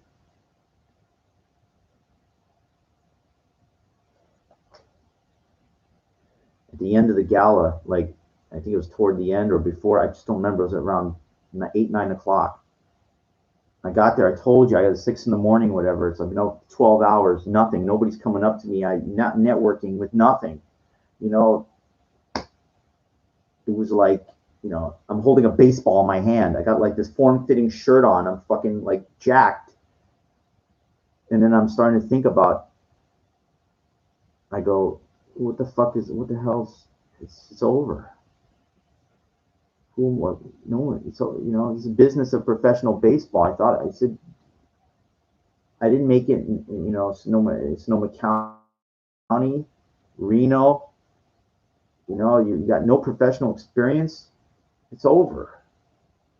It's like, I want to be a professional baseball player more than anything. Okay. There's a lot of kids that want to be, but you don't understand.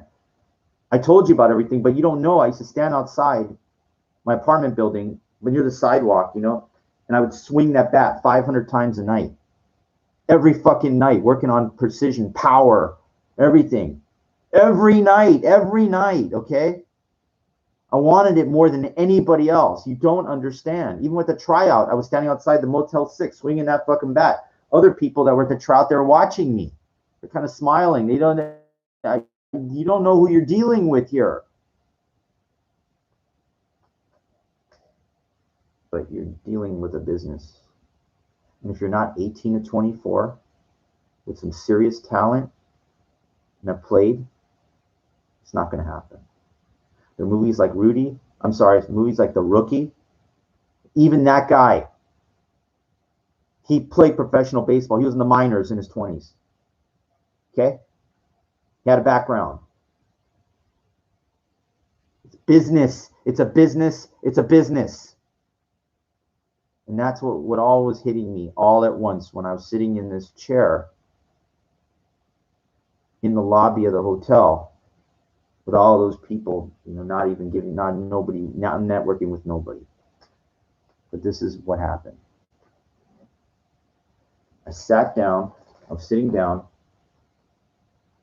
like this. And those thoughts that I just told you about were all going through my mind. It's over. Then a gentleman approached me. He was wearing a suit. He got down on one knee like this to be at my level. And he goes, "Are you a baseball player?" I took my hand and I said, "Yes, sir, I am." And I told him the story of my life like I just told you. I tried to summarize it like a little shorter than I could.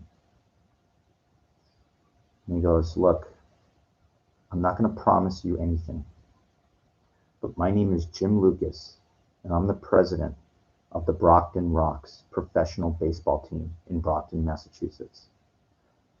Next month, we're going to have an invitation-only tryout in Fullerton. I'm not going to promise you anything.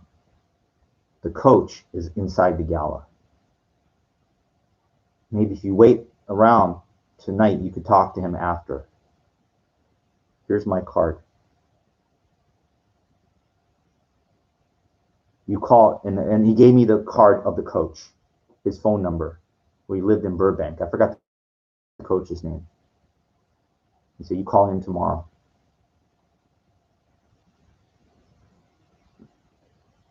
I left his card. I said, "Thank you." And that's all I needed. I knew I got a chance. And I called. Now it's the manager I'm talking to.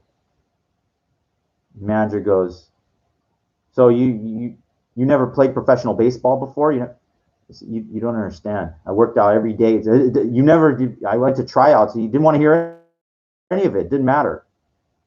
He said, "Doesn't look good. But Jim Lucas says we're going to take a look. We're going to take a look." So I went to Cal State. It was at Cal State Fullerton, I think it was, Fullerton. They played like a double header too and everything. And I stayed. I worked my fucking ass. I wanted to show these people, I remember, like, at this point, I moved to middle infield at second base, I remember them hitting me like these light ground balls. I'm diving head first with glove on. I've never seen anybody ever do that to a ball hit to them. Straight forward, diving, and then cross body. I got an ovation from people in the crowd, scouts. Never seen anybody do anything like that. But something happened. Like I felt at 31, I felt like I wasn't baseball ready. Like I just was getting too old.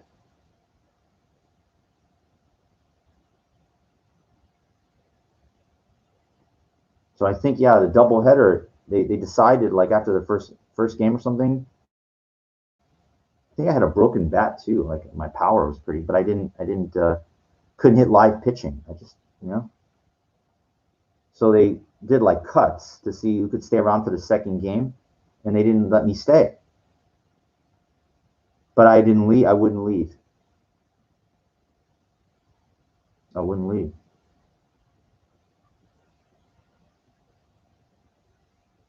So the head coach said, "Well, after the thing's over, they'll talk to you. He will talk to you about what's the story." So I stayed to the very end till it was me and the head coach.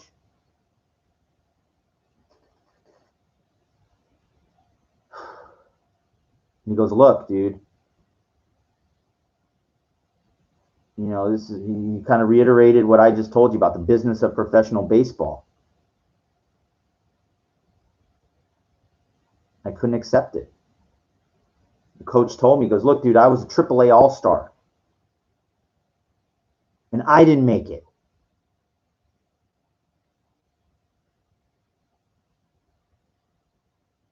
I said, "That's. I'm sorry, you are not me. You have no idea who you're dealing with here. I don't give up." My grandparents said, I'll never be a professional baseball player. Never will happen. Everybody is like, I got the whole. I have to prove to myself that I could do this. Yeah, yeah. And finally, he goes, "All right,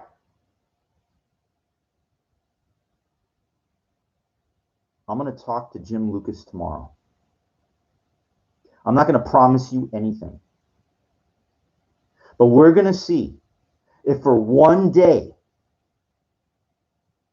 we can sign you as a professional baseball player. You're not going to suit up, you're not going to fly to Brockton, and you're not going to play. But we're going to see if for one day we can sign you. Then we're going to release you."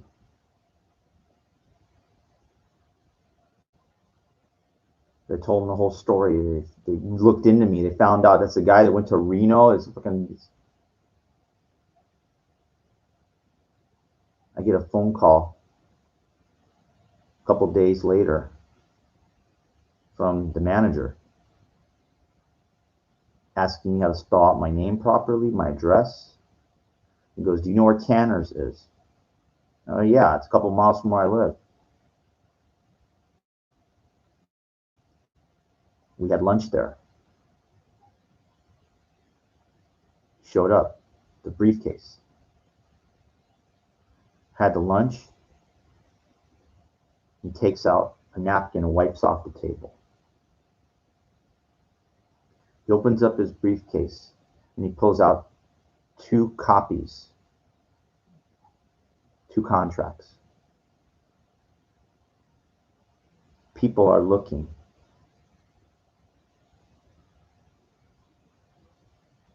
He goes, "I want you to look at this carefully. There are two copies, professional baseball contract.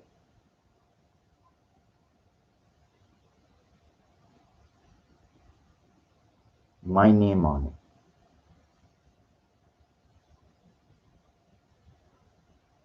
And at the end of the last page says, signed as a professional baseball player to be to be released at midnight. And so I asked him, I said, can you sell me to like Japan or something like that? Can you like, because it's like it's complex, it's like, it's a 5-page contract. He goes, we're not doing anything with you. We don't normally do this, but we heard about you from Reno, what you did and everything, how long you've been trying to do what you've been through. We don't normally do this.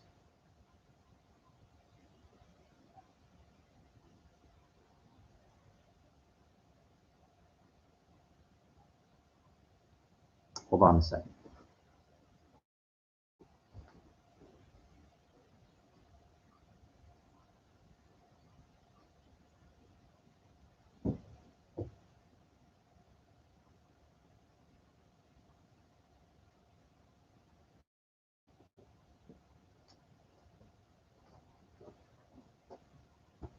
Sorry, things go on all the time here. So I signed the paper. And he shakes my hand and goes, congratulations, you're a professional baseball player. And at midnight, we're going to release you.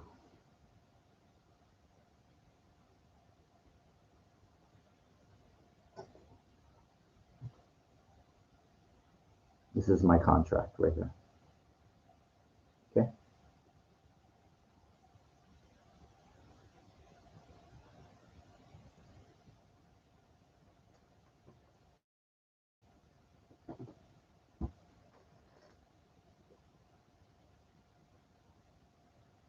Ironically, Canners is about a couple blocks from my high school, where my JV coach became a counselor at the time. That afternoon, I went up there, he was working, and I showed him the contract. And he said, good job, Mikey. I wish I could show it to Cal Badger, and I don't even know if he's still alive. I don't know. I tried to research him and locate him, and he's kind of older guy stuff, but I wish I could have told him that I made it to professional baseball. So what's the point of all of it? Dreams do come true sometimes. Maybe not in the way. I never made it to the major leagues. I never got to suit up even for Brockton. I wish. I tried. I asked to believe me. I told the manager, I said, if you fly, you put me on that team, I will fucking work my ass off like you have no idea.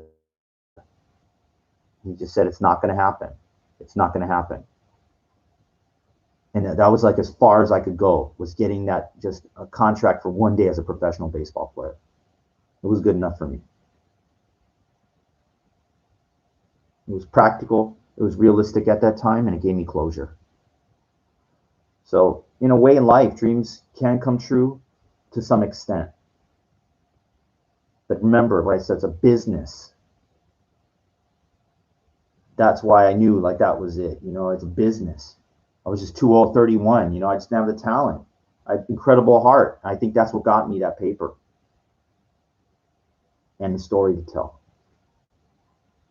I told you it was kind of a long story, but it took me up to 31 years of my life to get that. I was a kid, Anyway, I hope you appreciate the story. I'll be right back in a second. We'll conclude with this episode. Put this back, where it belongs.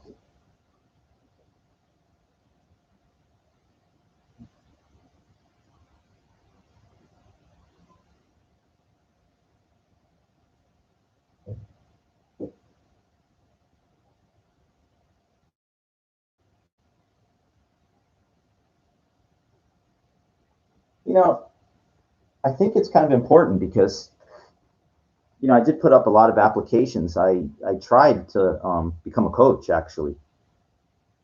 We got some guy, I was over at Fairfax High, so I was just kind of curious, and it's kind of difficult. You need to have a teaching credential, and I don't have that. And I really, I told you I wasn't really a fan, so I felt like that was enough.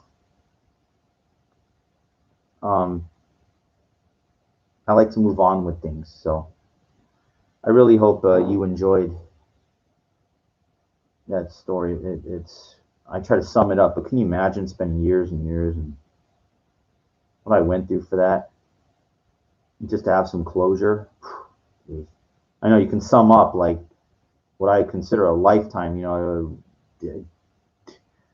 in like 5 minutes, the story, whatever. I know it was on for a long time, but I hope even if you don't like the game or relate to it, you can relate to my tenacity and perseverance of what I went through to get that. It was a fucking lot. But like on my resume, I can put, professional baseball player.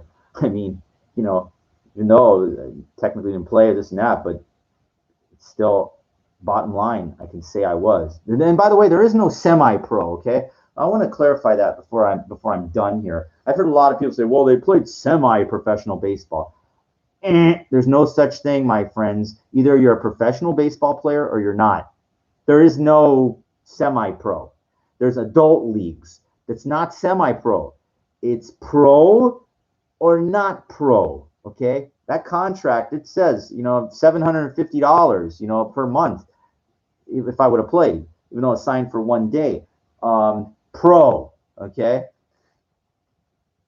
even though independent ball, even though it's considered AA, it's the lowest level of professional baseball.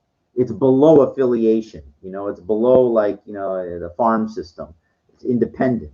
Still professional baseball though. Believe me, I wish I could have made to affiliation ball. That'd be great. But it's a farm system. Farm, they raise. You got to be young. It's too old already. And when I was young, I didn't have the talent. It wasn't a prospect. I told you we had 3 guys that were drafted. None of them made it anything. When you're drafted by a team like the Dodgers, you don't understand do you understand what that means? It means you don't go play for the Los Angeles Dodgers. It doesn't even mean that you play for like the AAA or the AA organization. You're invited to like a instructional a summer league thing. What they do is that they kind of like all the people that they drafted, they look at them and then they take a handful of those guys and they sign them to professional contracts to send them to A ball or AA ball or something like that. None of those guys that I was with, none of them made that. None of them made it. One guy went to I think it was Savannah, for the A's, or I'm sorry, the Braves organization. Said it was too hot. Complaining of the heat. Unbelievable. But look, that was it. He never made it. Another guy played, Burt Bull. He played AA for Yuma Bullfrogs. Another guy, talent, never made it. Now I got to share you this story because we had the guy is responsible, really not incredible. 1990. Listen, I knew those guys that were on the championship team. Okay. I told you the guys were drafted in 91. You know how many guys were drafted in 1990 off that team? Oh my God! Those guys. There were another 3-4 guys, and again, none of them made it. But the top prospect, the pitcher. This is interesting. There's this dude named Danny Choi. Okay. He was the ace. He was the star pitcher. Won this whole thing by himself at Dodger Stadium. He pitched the whole game. And even though Fairfax was down against Washington High School, they came back and won.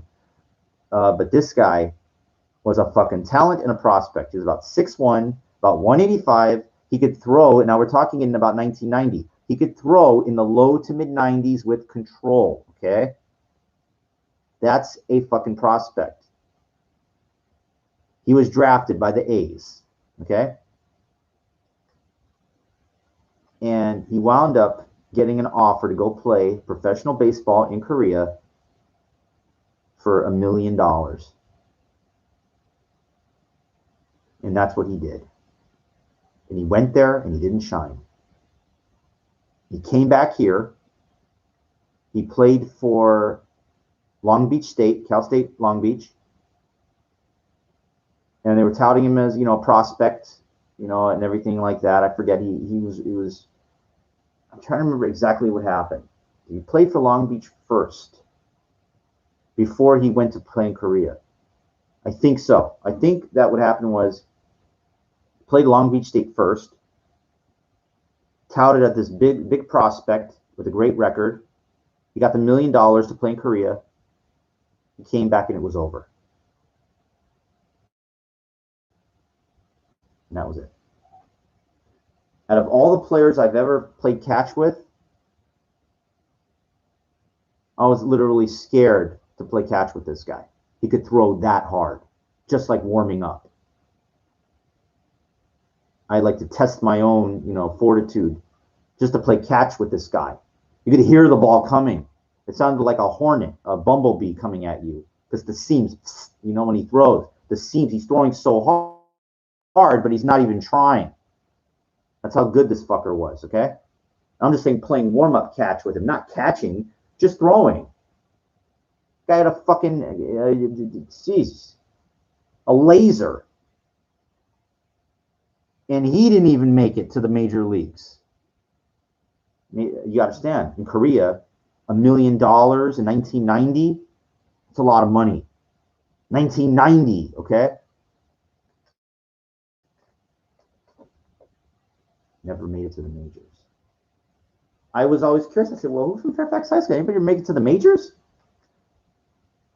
Not since like the 60s. I think there was a 71. This guy, Mike Epstein or something, and two brothers, Norm and Larry Sherry, in 1965, I think. They played for the Dodgers. They made it. They're from Fairfax High School. Nobody from like the 80s, nobody over the past 40 years has made it to the major leagues from Fairfax High School. And as far as I know, I'm the last person to make it to professional baseball from Fairfax High School. I've researched this.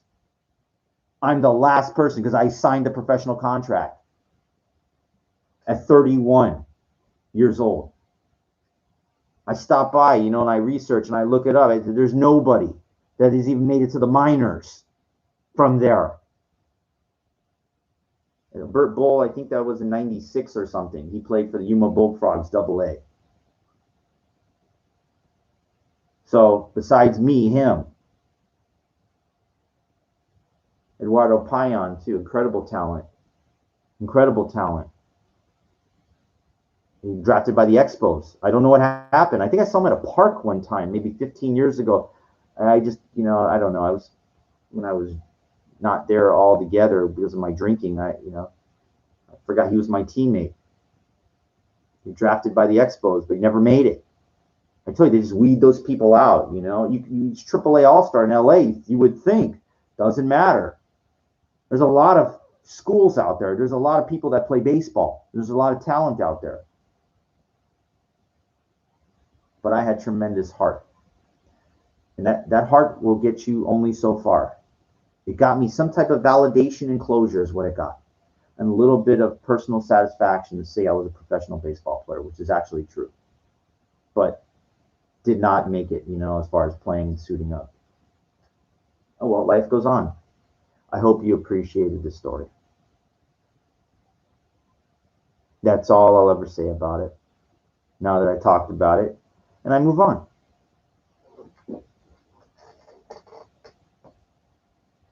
And that's what's important. You got to know when to move on and do different things. I kept working out, I thought I was going to get into bodybuilding, natural bodybuilding shows, but there's nowhere to go with that. Not designed to be like really big, but I tried.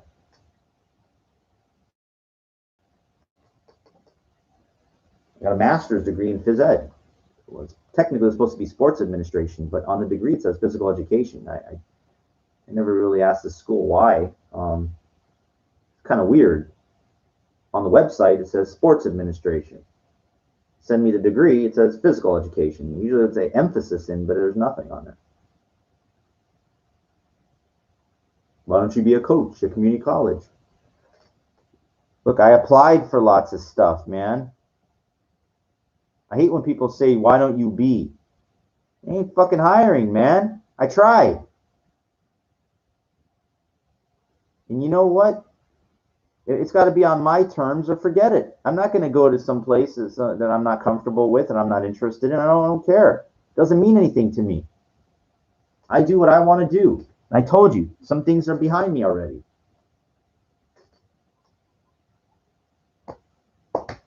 Make something to eat. This was a 2-hour one. I hope you appreciate it. This was a good one.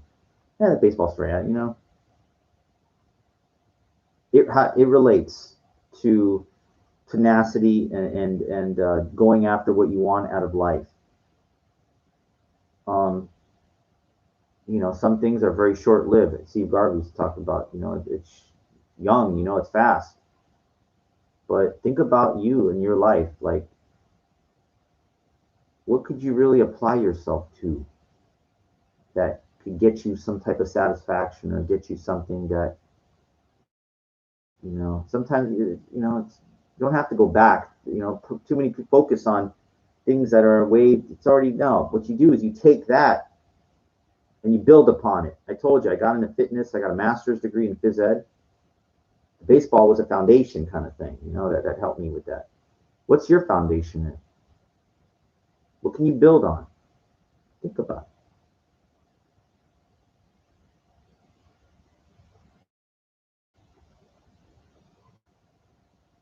I never became like a personal trainer because I just don't like, to me, it's like this, I just don't like it.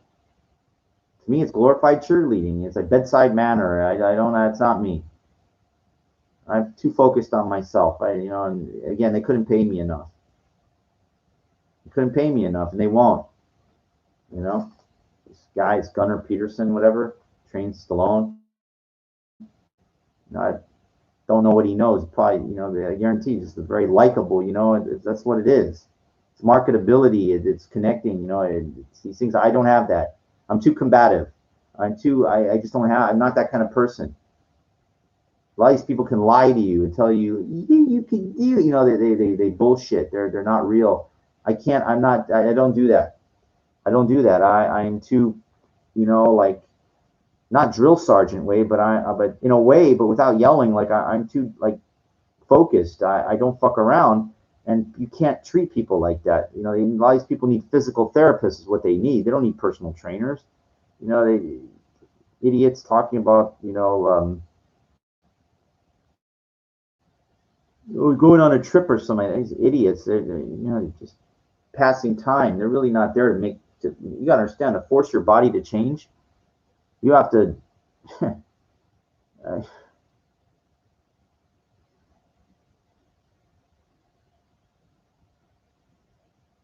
Most people don't want to change. Okay, you want the real reality. Most people don't want to change.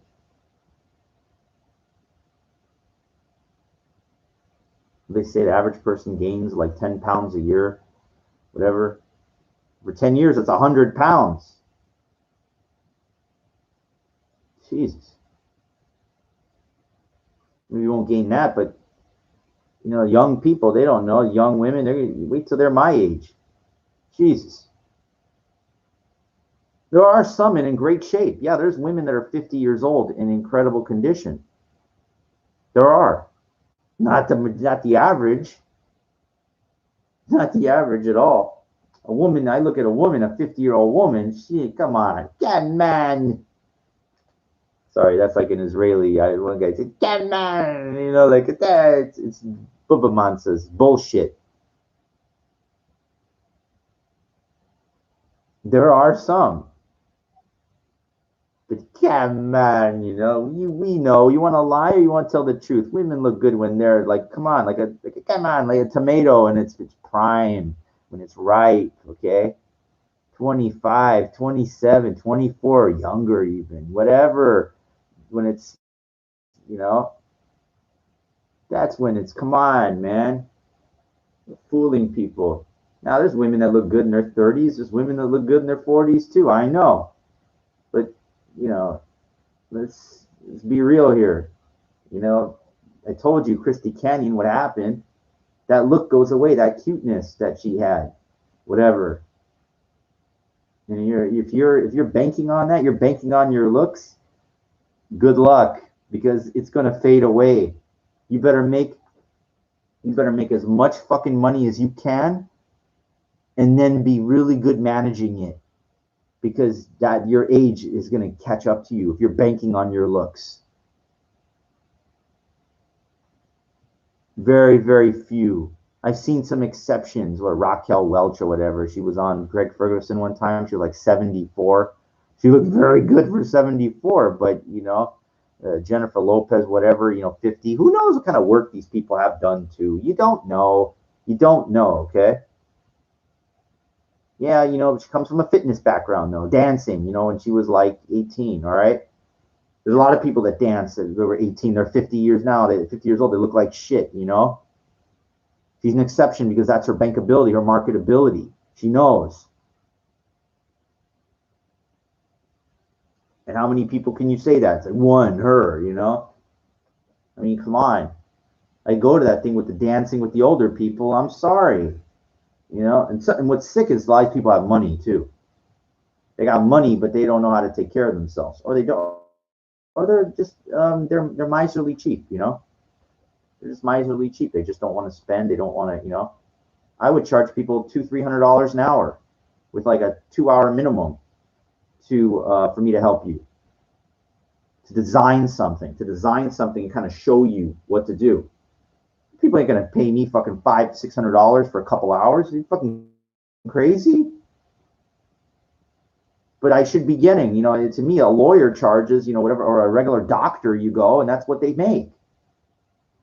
I have the knowledge. So in my mind, that's how much I should be making. But most people are fucking, they can't afford it. Or they're just notoriously cheap, or it doesn't mean that much to them. They rather go spend on their hair or things that are easy to control, Your body has to be forged through work. It has to be like, worked on like a clay, like a sculptor has to do things, it's complicated. You have to understand how everything works, and be really hands-on and understand. Like I have to be like right there to show people like how, and that's my time and taking away from my life. Even though I do this for free, but I do it because I enjoy it. I told you, leave something behind. That it's like a journal. At least they know my baseball story now. If anybody ever listens to this, or that one person, you know it. And I'm happy that whoever that is, whoever you are, thank you.